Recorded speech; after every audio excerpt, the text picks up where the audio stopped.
This will be a brief tutorial on how to create your very own website using Weebly.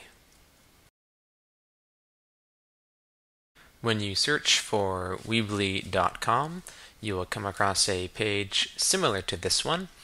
You'll need to fill out your name and email address, and you'll need to choose a password. The email address and the password will be used each time to log in to edit your website. After you've inputted your name, email address, and password, you'll come to this screen, which has three options: Site, Blog, and Store, and we'll be choosing Site to create a classroom website. On this page, you'll choose a theme for your website. There are over 100 themes to choose from on Weebly. For the purposes of this tutorial, we'll just pick the first theme. Now, after you choose a theme and you're well into editing and designing your website, if you decide that you do not like the theme anymore, you can always go back and change it to a different theme without losing all of your work. If you find that there are too many themes to choose from, you can click on the All Styles tab in the upper right corner to refine your search.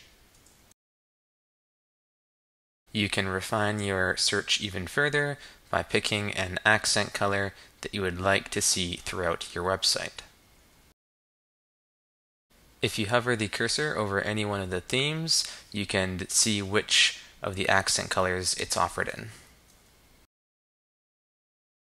Once you've chosen a theme and an accent color, you'll come to this window. There'll be three different options for you to choose from. This is where you create the website address. Now you can create a subdomain of Weebly.com, a new domain, or if you already own an internet domain, you can create a link to that one. Now for this tutorial, we'll be using the subdomain of Weebly.com at the top. The new domain does cost money, but it does have a bit more professional look to it, rather than having the .weebly.com at the end of your website.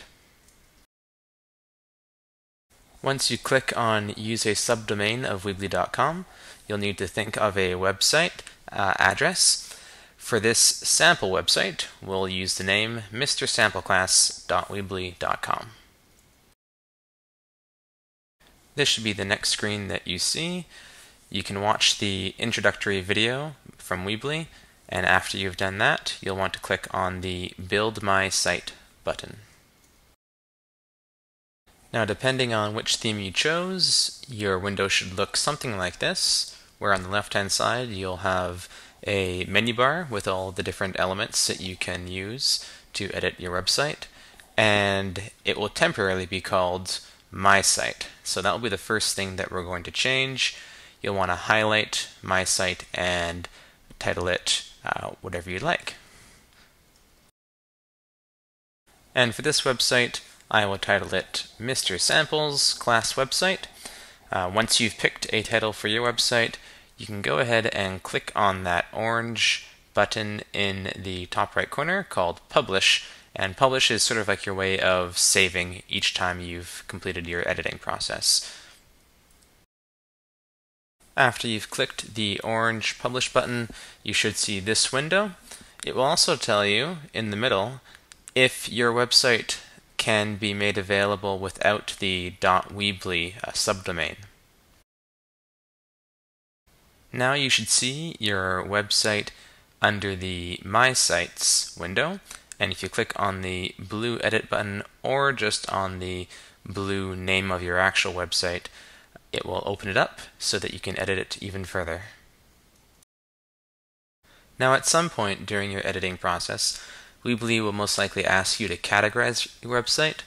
You can choose to skip this by pushing the skip button, or you can pick one of their types of websites when you click on the drop-down menu. You'll find numerous different types of websites to choose from. For the purposes of a classroom, we'll choose Education. In this window, you'll be asked to further refine your category. If you are creating a classroom website, you can go ahead and click on Teacher. And you may notice this to-do list. These are merely recommendations or suggestions. They are by no means mandatory. You can see, however, that we have created the website and we have published it. At this point, you can go to Weebly.com to create your very first Weebly website, and then I recommend that you watch the tutorials on using the elements of Weebly and how to create student accounts. Thank you for watching.